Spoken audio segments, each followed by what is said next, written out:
Problem one, PSA looks and sounds nothing like Jesus. And that's the biggest, most glaring problem with the theory, is that it's not at all based in the person and life of Jesus, who is God.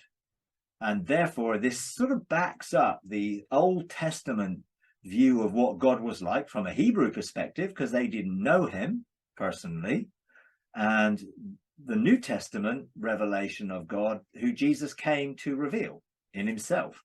And they don't line up.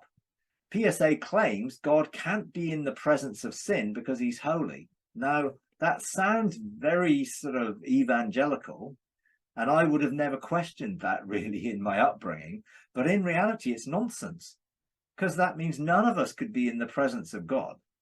And the world couldn't be in the presence of God, so God must have turned his back somewhere and not looking at the world at all. Well, God's everywhere and knows everything. So it really is a nonsense.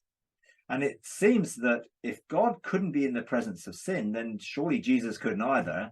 And it says, but didn't Jesus constantly hang out with tax collectors, prostitutes, and sinners? Indeed, Jesus became sin, 2 Corinthians 5:21. So these things, when you really start to question them, they don't add up and they don't make sense at all. PSA claims God cannot forgive sin without punishment. And yet, when you look at Jesus, didn't Jesus, without conditions, forgive people without punishing anybody? Even when he was on the cross being punished by people, not by God, but by people, Jesus said, Father, forgive them. They don't know what they're doing. Another claim of PSA, God's standard of justice is higher than ours and demands payment. Now, I think our standard of justice is actually the thing that demands payment in the religious systems that we've developed in reality. But again, didn't Jesus redefine justice by teaching that violence and retribution was not the answer?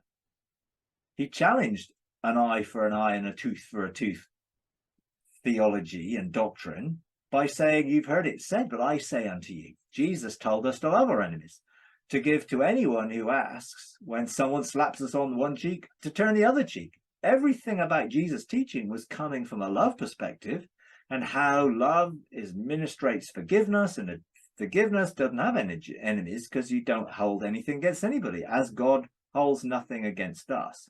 Thank you for watching our YouTube channel. We really appreciate you taking the time. If you enjoy these videos, would you please take a moment to like, comment, and subscribe? It really does help. Thank you very much.